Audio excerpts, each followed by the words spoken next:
shoot at site নিশা নোলাব দয়া নাই ক্ষমা নাই নিস্তাৰ নাই আজি নিশাৰে পৰা লাগু ধুবুৰীত ৰাতি শুট এণ্ড চাইট অৰ্ডাৰ দিয়া হৈছে যোনে শিল মাৰিব পুলিচে ডাউট কৰিলে তাক গুলি মাৰিব কোনো কথা নাই আজি আমি গভৰ্ণমেণ্টৰ পৰা মই গুৱাহাটীৰ পৰা গৈয়ে shoot and sight order issue কৰি আছোঁ ৰেপিড একশ্যন ফ'ৰ্চ CRP ইয়াত আহিব সন্ধিয়া 6টা বজাৰ পিছত কোনোবাই যদি কাবাক পাথৰ মাৰে আক্ৰমণ কৰে পুলিচক মই কৈছোঁ যে কোনো ৰখি থকাৰ কথা নাই আমি ফৰ্মেলি আজি অৰ্ডাৰ ইছ্যু কৰি দিম যে ইউ কেন শ্বুট ওৱান্স ইউ চাইট এ ক্ৰিমিনেল আজি বহুতখিনি ফ'ৰ্চ আহিব হনুমান মন্দিৰত গোধনৰ চিহ্নমুণ্ড দুদিনত দুবাৰ সংঘটিত এই স্পৰ্শকাতৰ ঘটনা এইলৈ উত্তপ্ত হৈ আছে ধুবুৰীৰ পৰিৱেশ আৰু তাৰেই বুজ ল'বলৈ ধুবুৰীত উপস্থিত মুখ্যমন্ত্ৰী জিলা প্ৰশাসনৰ সৈতে আলোচনাৰ অন্তত মুখ্যমন্ত্ৰীৰ ৰায় যোৱা এসপ্তাহ ধৰি আমাৰ ইয়াত আইন শৃংখলাৰ পৰিস্থিতি অলপ প্ৰত্যাহ্বানমূলক হৈ আছে বকৰীদৰ পিছদিনা হনুমান মন্দিৰত এটা গৰুৰ মাথা কোনোবাই ৰাখি থৈ যায় হিন্দু মুছলিম সকলো মানুহ আহে পিছ কমিটি কথা বতৰা পাতে ভালে ভালে সবখিনি হৈ যায় নেক্সট দিনাখন আকৌ তাতে গৰুৰ মাথা আকৌ ৰাখে তাৰপিছত ৰাতি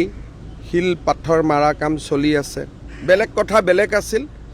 আমি এতিয়া মই হনুমান মন্দিৰতো যাম চাবৰ কাৰণে আৰু য'ত গৰুৰ মাথা আহিছিলে আৰু এনেকুৱা কাম নহ'ব লাগিলে অহাবাৰ গোটেই ৰাতি মই হনুমান মন্দিৰত নিজে বহি থাকিম ধুবুৰী অস্থিৰ কৰাৰ পৰিকল্পনা চলিছে ব্লুপ্ৰিণ্ট ৰচনা হৈছে বাংলাদেশত সক্ৰিয় হৈছে বিভেদকামী শক্তি সকলো কথাৰ সম্ভেদ পাইছে চৰকাৰে ঈদৰ আগদিনা ধুবুৰীত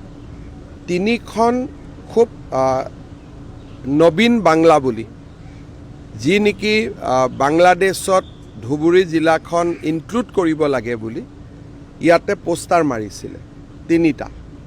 আৰু 3টা পোষ্টাৰৰে আপোনালোকে যদি চাই তেতিয়াহ'লে তাত বেলেগ বেলেগ ধৰণৰ পোষ্টাৰবিলাকত কথা লিখা আছিলে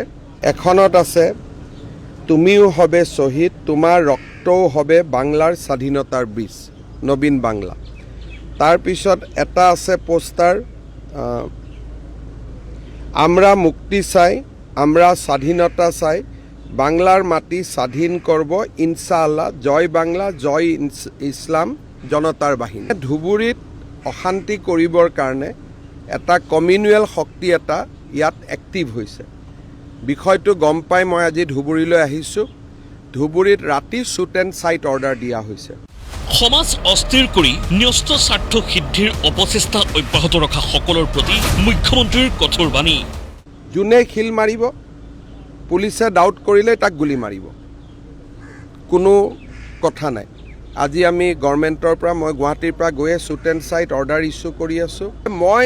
হিন্দু মুছলিম সকলোকে অনুৰোধ কৰিম যে আমাক ক্ৰিমিনেল আমি এলিমেণ্টক যেতিয়া ধৰিম এৰেষ্ট কৰিম আপোনালোকে যেন পুলিচক ছাপোৰ্ট কৰে কেৱল বিদেশী অপশক্তিয়েই নহয় সন্ত্ৰাসক প্ৰশ্ৰয় দিয়া দেশৰ ভিতৰৰ সকলো শক্তিসমূহৰ প্ৰতিও মুখ্যমন্ত্ৰীৰ সাৱধানবাণী অহাবাৰটো বকৰীদৰ পিছদিনা ইয়াত ময়ে থাকিম আহি ইয়াতে ৰাতি ময়ে থাকিম ঈদৰ দিনাখন মই ইয়াত আহি যাম আৰু ইয়াত মই থাকিয়ে দিম এইবাৰ এতিয়া মই কৈ থৈ গ'লোঁ এইটো হ'ব নোৱাৰে কোনোবাই এজন দুজন মানুহে সাধাৰণ হিন্দু মানুহো ভাল সাধাৰণ মুছলমান মানুহো ভাল এটা দুটা চক্ৰই গোটেই পৰিৱেশটো বেয়া কৰি দিয়ে আৰু এইটো আমাৰ চৰকাৰৰ দিনত ইয়াক মানি লোৱা নহ'ব মুখ্যমন্ত্ৰীৰ মতে আজিৰে পৰা কাৰ্যকৰী হ'ব শ্বুট এট চাইট নীতি সকলোকে শুনাইছে সাৱধানবাণী অপশক্তিৰ বিনাশ লাগে ইয়াত দ্বিমত নাই কিন্তু শ্বুট এট চাইট মানি ল'ব পৰা হয়নে হ'ব নেকি ক্ষমতাৰ অপপ্ৰয়োগ এইসমূহ প্ৰশ্নও হৈ পৰিছে প্ৰাসংগিক ব্যুৰ ৰিপৰ্ট প্ৰতিদিন টাইম